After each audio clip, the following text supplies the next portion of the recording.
Hello Internet. If you had to choose a year within which to release a werewolf movie, you could not choose a worse year in the entire history of cinema than 1981. But that is exactly what happened to Wolfen, sandwiched between the behemoths, the giants of werewolf movies, American Werewolf in London and The Howling. And whilst fans of those two movies will continually debate and argue as to which one of those two is better, my 2 cents, American Werewolf in London. Those two undisputedly sit at the top of the mountain, the Greek gods of werewolf movies, and everything else to be considered, even today, over 30 years later. Company of Wolves, Ginger Snaps, Dog Soldiers are at best second tier. But that doesn't mean that there aren't things to recommend about Wolfen and that there aren't interesting things to glean from it or to say about it. The most interesting thing to say about it, given my preamble, is that it's not a werewolf movie, except for the fact that the book that it was based on, by Whitley Strieber, published 3 years earlier, is a werewolf story. So there's lots of areas of contrast and comparison to be had between the novel and the movie. And what I want to do is spend a little time talking about Wolfen, the movie, and why it's worth checking out, why it's a curiosity in the werewolf genre, and one that has a lot to recommend it, whilst not being a perfect movie. And in the final portion of the video, I want to touch upon The Wolfen, Whitley Strieber's novel, which is an excellent werewolf story. And I want to really champion it and reach out in my tiny capacity to whoever still holds the film rights to this book to make a movie of this book, because this is an excellent werewolf story. And this is a very intriguing, not a werewolf movie. Okay, so movie first, details first. It's scored by James Horner. It's one of his earlier scores, and if you're a Star Trek fan, like I am, you might notice that one of the motifs in this score finds itself mutated and reborn as his musical motif whenever he introduces Klingons in the Star Trek movies, which tickle my fancy a little bit. Wolfen's directed by a guy called Michael Wadley, who had only directed one movie before this, a documentary, fairly well known. It's the Woodstock documentary. And after this, he's only directed 2 other projects, both video documentaries and both about Woodstock. This is the only movie, fictional movie that he's directed, the only original script, the only thing that's not a documentary. And his director's eye for detail, the way he moves the camera around, it's an absolute revelation. This is not work I would expect from a first-time director. The camera movements are remarkably fluid at the investigation of the initial crime scene, panning from above ground through in one continuous shot down into the sewer system that's also being searched by members of the police force. Camera trickery techniques that, if you've never seen Wolfen before but you're a big fan of Predator, you're going to recognise that Predator has essentially, let's say, repurposed these film techniques rather than ripped them off.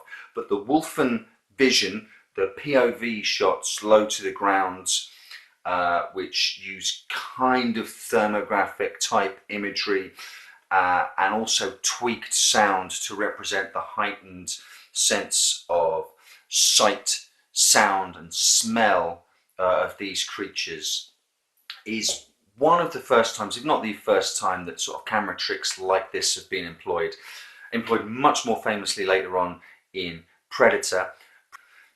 As a director, he also has an amazing eye for detail. What I thought of, to give you an idea for those of you who may not have seen the movie, are the little moments and beats that William Blatty takes as director in Exorcist 3, where he'll go within a scene which is essentially a conversation scene, and then the camera will just pick out little details of the room, a dripping tap, a rose in a vase, and things like that. Stryber as well picks out little details like this, mostly details to underline the horror of the situation. Because whilst this is a very cerebral film, it's a sort of ecology horror movie, man trashing nature and nature getting its revenge. It also ruminates a little on how the wolves in this, their situation is paralleled by the history of the Native Americans and how their land was trashed, and then they had to move into smaller and smaller locations and reservations and ultimately live in the cities and blend in and integrate, but keep their culture hidden.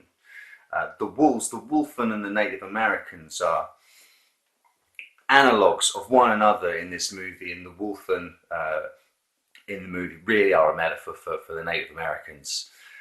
In a movie that is cerebral like this, is about things, it's underscored with these shocking little details.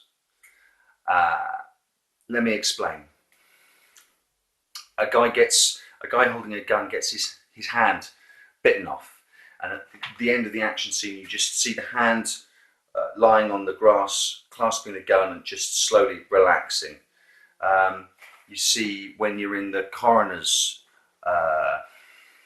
office, I was going to say, but lab, dissection room, just a little detailed shot from the top of the head down the body of one of the corpses on the slab, and the dental bridges have been taken out and just placed beside them. And it's just details like that you never think of. Yeah, of course, they take out any bridges before they started the autopsy.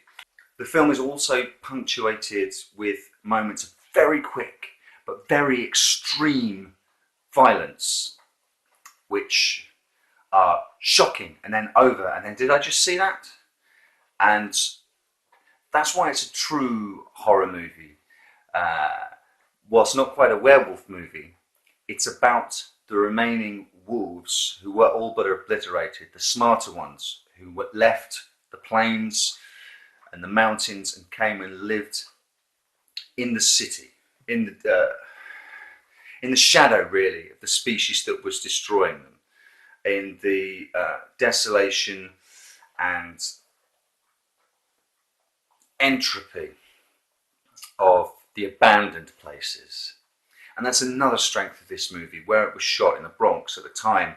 The only bit of set that they built for these slum areas was a church that they built the shell of, then burnt it, so it's a burnt out church. Everything else is as it was found. It wasn't dressed. The Bronx at that time, I guess, I don't know how bad Detroit is at the moment, but that would give you some kind of idea. Just whole blocks crumbling away. Some buildings are completely crumbled, so the ones left standing look like teeth left in a rotten mouth. And a picture speaks 1,000 words, really. So you kind of have to see that kind of abandonment, ghettoization, just sheer entire neighborhoods left to crumble in on themselves to believe it.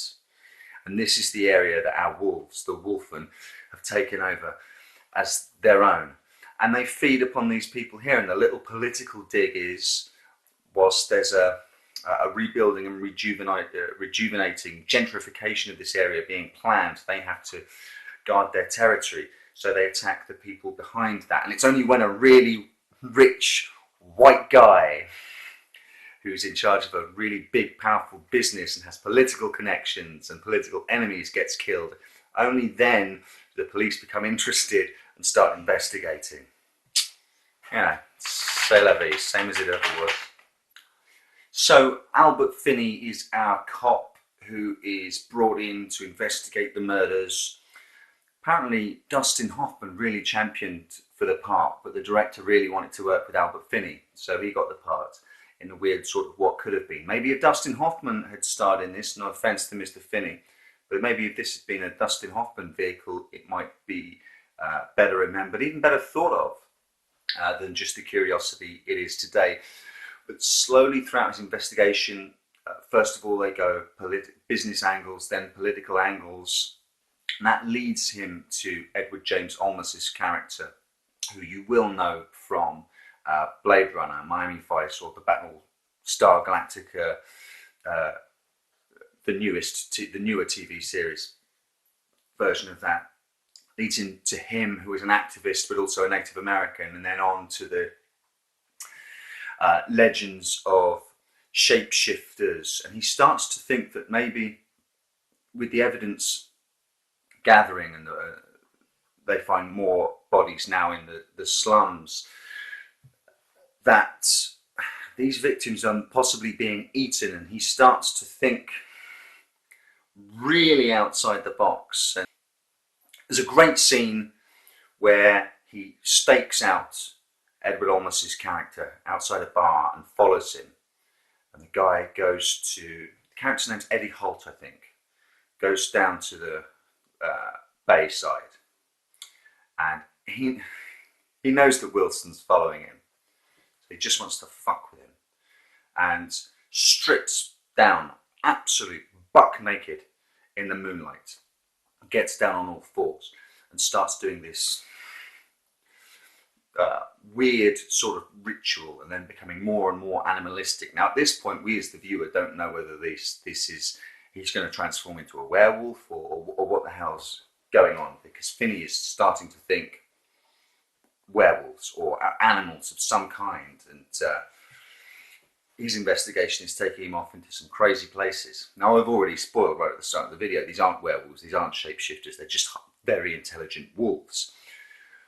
But the point I want to make is Olmos's performance here, completely stark naked, pretending to turn into a wolf man, snarling and attacking and running around Detective Wilson, is he just fricking goes for it, full throttle. What it made me think of when I watched it is when the Benicio del Toro Wolfman had yet to come out, and Rick Baker was doing the monster effects and was very excited to get to work on the Wolfman movie because it was one of his favourite movies. Rick Baker, the guy, I don't need to tell you this, did the werewolf makeup for An American Werewolf in London.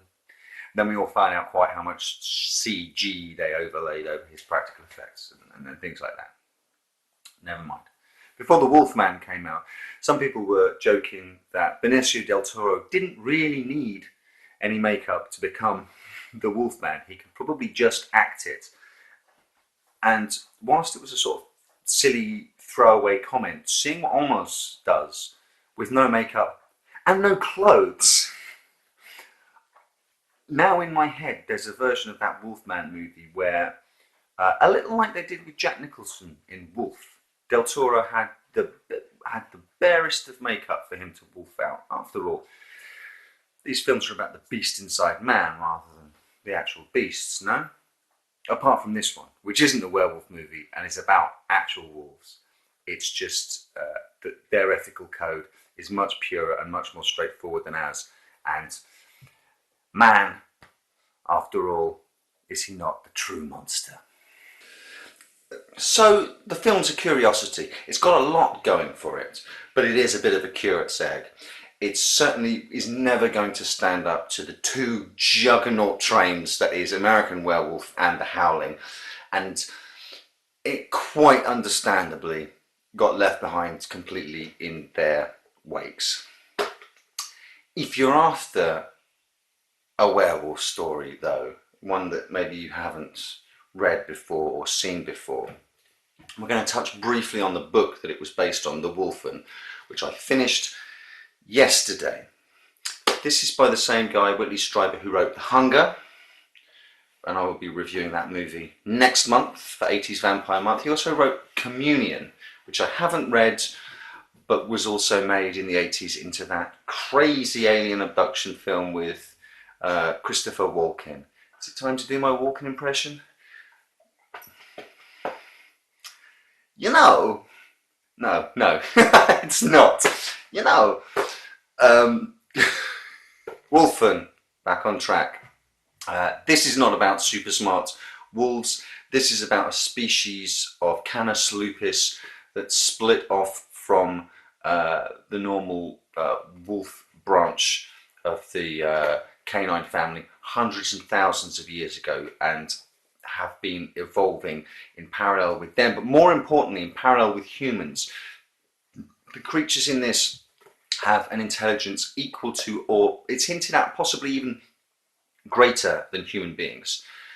And we are basically just their prey. We are outclassed and outgunned by them in pretty much every situation, unless you're inside a car that's moving and you have a gun or guns. Then it's possible that you could survive.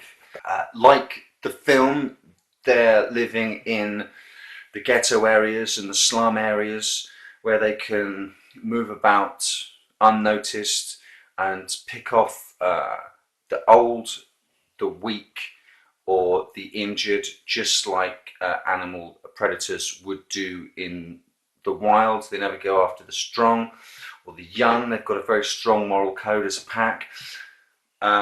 In the book, the investigation is kicked off again because they kill the wrong people. In this time, not a rich white man, but a couple of cops. They make a mistake and kill a couple of cops.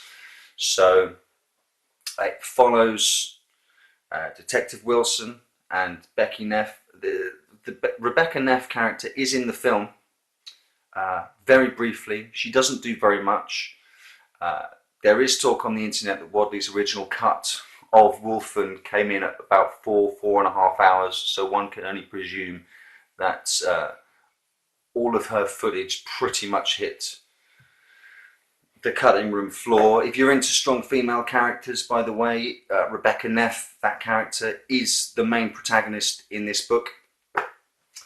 And as they're investigating the Wolfen realise that knowledge of their existence is about to come out into the open, so they target these two cops. They have to kill them before the knowledge spreads. All the time you've got the cops questioning, really reticent to go to the place where they have to say it's wolves, and then later on it's werewolves. It's what we would call werewolves killing these people. Books can obviously do things that movies can't, and vice versa. They're different storytelling mediums. So there's an awful lot of the internal lives of characters in this, and thought processes, the ratcheting up of fear in the cops as they realise that they're being hunted, and there really is no escape for them in this. The dawning realisation that there is an entire species that is so intelligent and so lethal that it has managed to go unnoticed and unrecorded pretty much throughout human history, and that they have been targeted for death by these creatures, is paranoia turned into horror. And at the same time, you get to go into the minds and the thought processes of some of the wolves, some of the Wolfen as well, which expands upon their ideas and why they do what they do. They're not just evil. They're not just defending their territory like the wolves are in the movie. There is a point to what they're doing. And just as the cops' investigation has taken them into terrifying and strange new areas, the wolf pack too is in strange, terrifying new areas where there is a threat to their entire species, and they have to go into the heart of the city to try and kill these two people that go against their ethos. They're young, they're fit, they want to live, they're not prey animals, but still murder must be done in order to protect the knowledge of this species. This book keeps you waiting till probably the last couple of pages to find out what happens, who lives, who dies. Very few books do that these days, and this is an absolute cracker. It starts off gripping, and the story just builds. The tension builds, the stakes get higher. You will get to a couple of pages from the end, and you will be wondering who's going to make it out, who's not, who's going to be successful. And there are parts of the story where you're thinking, well, you know, it might not necessarily be a bad ending or a downbeat ending if the Wolfen achieve their goals. It's not always necessarily that you want so-and-so to live and so-and-so to survive and the wolves get killed. So you can rattle through this. I know this is a movie channel, but if it's worth talking about the books as well, you know I will. The Psycho books, David Cronenberg's first novel, I've done a little review of that. I won't be talking about The Hunger, the novel, with The Hunger, the video, because I've already done the video, and it was watching The Hunger for 80s Vampire Month that got me mildly obsessed with Whitley Strieber and The Hunger book. And then I found out that he wrote Wolfen, so I had to order Wolfen, and I had to order the book and read the book. So the order that I've done it all in real life has come out ass backwards in these videos. But he's done werewolves for his debut novel. His second novel is vampires. Tony Scott made that into a vampire movie, which is included in 80s Vampire Month, which is coming up next month. It's getting dark. Good night.